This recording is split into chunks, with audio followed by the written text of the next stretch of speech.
लोग इस मंच पर एकजुट हुए हैं तो बहुत लोगों को खलबली हो रही है कि आखिर पिछड़े क्यों जाग रहे हैं। साथियों, अब समय आ गया है। मैं तमाम पिछड़ा वर्ग के तमाम सामाजिक कार्यकर्ताओं से अपील करता हूं, तमाम लोगों एक मंच पर आने का मैं अपील करता हूं। जब तक पिछड़ा एक नहीं होगा हम लोग यूं ही बटे रहेंगे तो हम लोगों को अधिकार नहीं मिल सकता है।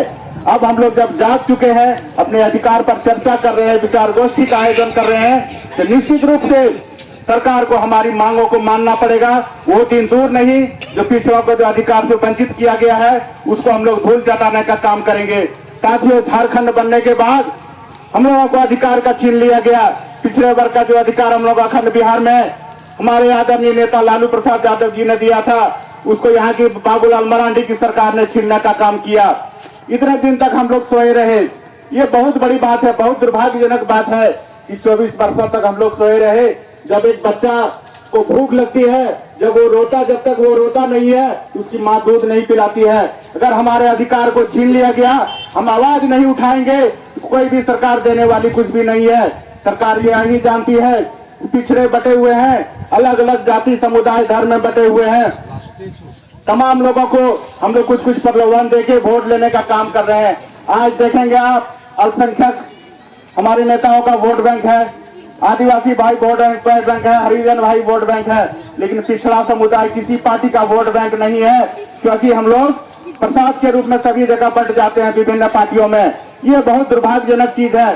सरकार को हम लोग एक बार अगर दिखाने का काम करें कि हमारा जो अधिकार है वो आपको देना पड़ेगा, तो निश्चित रूप से चाहे कोई भी सरकार हो, चाहे बाबूलाल मरांडी की सरकार थी या अभी जेएमएम की सरकार है। साथियों, मैं कहना चाहूंगा ये पिछड़ा वर्ग संघर्ष मोर्चा के आंदोलन का ही नतीजा है कि सरकार को बाध्य होकर जातिगत जनगणना की घोषणा करनी पड़ी।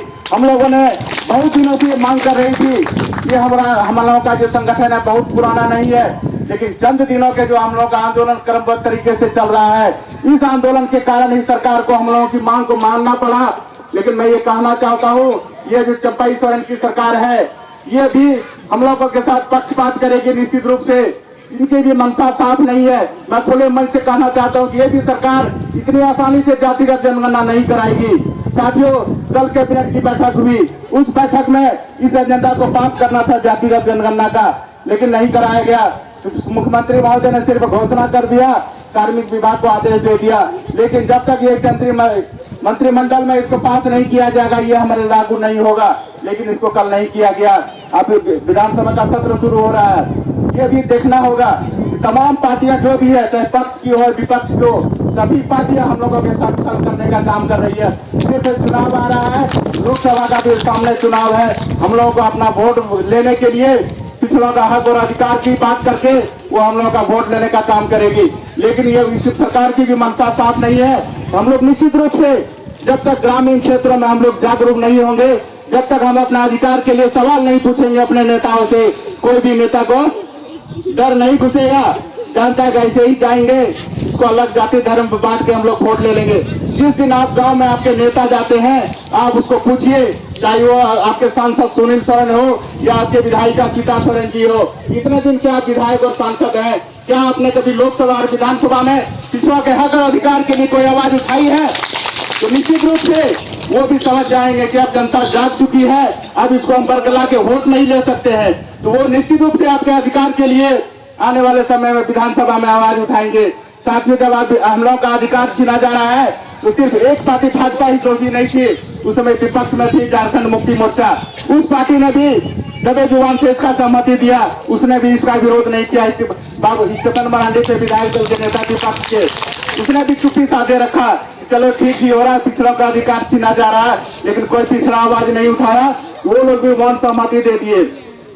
तो ऐसा ही अगर चलता रहा तो निश्चित रूप से अभी जो समाज के हम लोग का स्थिति है, पूरे देश में महंगाई और बेरोजगारी चरम सीमा पर है, उसके बाद भी रातों रात 10% अग्री जाति को आरक्षण दे दिया गया।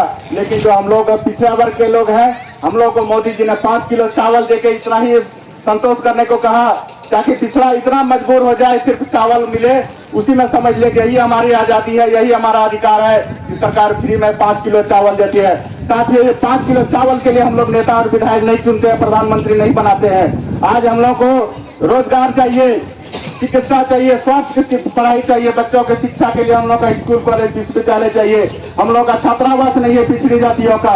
ये तमाम चीजें जो सरकार उपलब्ध कराएगी उस सरकार को हम लोग समर्थन करेंगे, नहीं तो पिछड़ी जाति का अपराध से हम लोग समर्थन देने का काम करेंगे। निश्चित रूप से मैं इतना ही अपना वाणी को विराम देता हूँ कि बहुत से साथियों को भूख भी लगा है। जय हिंद, जय झारखंड।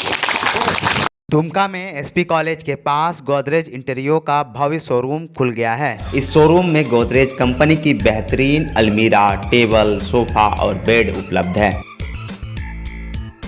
गोदरेज कंपनी की विश्वसनीयता वाले अन्य सामान भी यहां पर उपलब्ध हैं।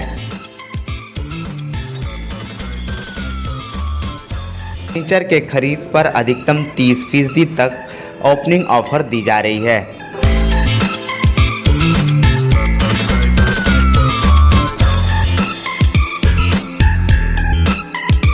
ऑफर का लाभ उठाने के लिए जल्द से जल्द हमारे शोरूम में विजिट करें या स्क्रीन पर दिए गए नंबरों पर संपर्क करें।